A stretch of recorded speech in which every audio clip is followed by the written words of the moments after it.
क्या पटना की सड़कों पर लहराता राष्ट्रीय ध्वज, खाकी वर्दी से टकराती युवा शक्ति और गर्दनी बाग के मैदान में गूंजते आक्रोश के नारे सिर्फ एक आम छात्र आंदोलन की दास्तान है, या फिर ये बिहार के सियासी आसमान में उठते किसी ऐसे बवंडर की पहली आहट है जो सत्ता के बड़े बड़े दिग्गजों की कुर्सियां हिलाने का दम रखता है।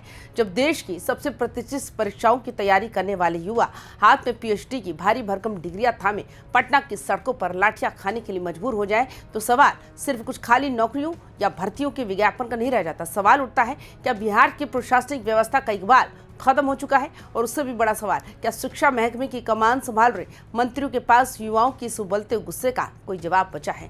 गर्दनी बाग के तपते मैदान से उठी चिंगारी क्या सिर्फ एक प्रशासनिक चूक है, या फिर ये सरकार के गले की ऐसी फांस बन चुकी है जहां से हर रास्ता किसी बड़े सियासी संकट की तरफ जाता है?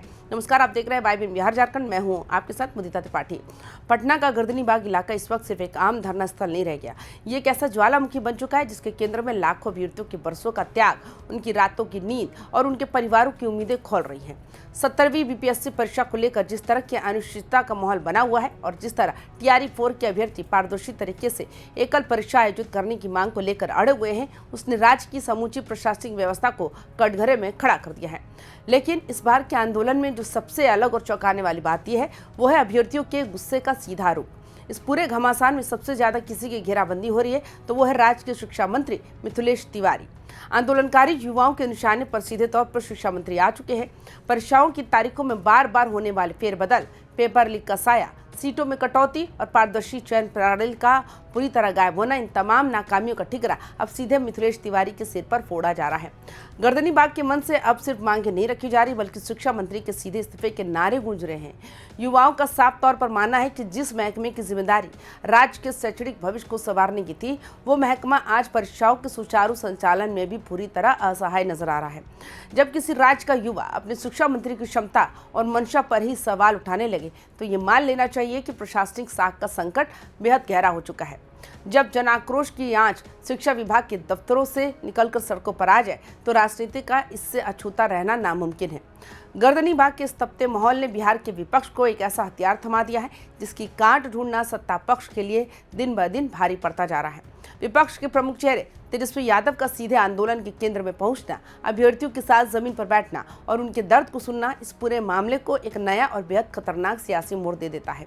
तेजस्वी यादव का इस आंदोलन में कूदना महज एक औपचारिक समर्थन नहीं है, ये सत्ता पक्ष के उस दावे पर सीधा प्रहार है जिसमें पारदर्शी शासन और युवाओं को रोजगार देने के बड़े बड़े वादे किए जाते रहे। जब विपक्ष इस पूरे मुद्दे को शिक्षा मंत्री मिथिलेश तिवारी की नाकामी और सरकार की ढुलमुल नीतियों से जोड़कर पेश करता है, तो आम जनता के बीच भी ये संदेश गहराई से बैठने लगता है कि ढलती उम्र, सरकारी विज्ञापनों का इंतजार और बार बार रद्द होती परीक्षाओं के बीच फंसे अभ्यर्थियों के लिए विपक्ष ये एक साथ एक ढांढस की तरह दिखता है, जबकि सरकार के लिए ये स्थिति किसी दुस्वप्न से कम नहीं है। मिथिलेश तिवारी के लिए चुनौती अब केवल दफ्तर में बैठकर नीतियां बनाने की नहीं रह गई है, बल्कि सड़कों पर उतर चुके इस जनाक्रोश का सामना करने की बन चुकी है।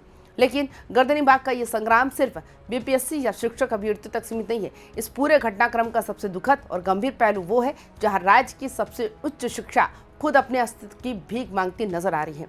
All PhD holders and research scholars association के तत्वाधान में जब राज्य के शोधार्थी सड़कों पर उतरते हैं, तो बिहार के शैक्षणिक तंत्र की असली और कड़वी सच्चाई पूरी दुनिया के सामने आ जाती है। सोचिए, जिन हाथों में रिसर्च पेपर होने चाहिए थे, जिन दिमागों को देश और राज्य के विकास की नई खोजें करनी चाहिए थी, वे हाथ में तिरंगा थामे पुलिस की लोहे की बैरिकेडिंग को धकेल रहे हैं। जब पीएचडी डिग्री धारक लोग भवन और आर ब्लॉक की ओर बढ़ते हैं और पुलिस बल के साथ उनकी तीखी नोकझोंक होती है, तो ये नज़ारा प्रशासनिक व्यवस्था पर एक तमाचे की तरह नजर आता है। एसोसिएशन के संयोजक कुमुद पटेल का लंबा अनशन और शोधार्थियों की बेबसी इस बात की गवाही दे रही है कि शिक्षा विभाग की नीतियां उच्च शिक्षा को किस दिशा में ले जा रही है। मिथिलेश तिवारी के नेतृत्व वाले शिक्षा महकमे के पास इस बात का कोई जवाब नहीं है। आखिर शोधकर्ताओं को सड़कों पर लाठियां खाने के लिए क्यों मजबूर होना पड़ रहा है? अब सवाल ये उठता है कि क्या ये पूरा घटनाक्रम सिर्फ एक महकमे की नाकामी है, या फिर इसके पीछे कोई गहरा सियासी गढ़ छिपा हुआ है? बिहार की राजनीति को करीब से समझने वाले जानते हैं कि युवा और छात्र हमेशा से राज्य में बड़े राजनीतिक बदलावों का चेहरा रहे।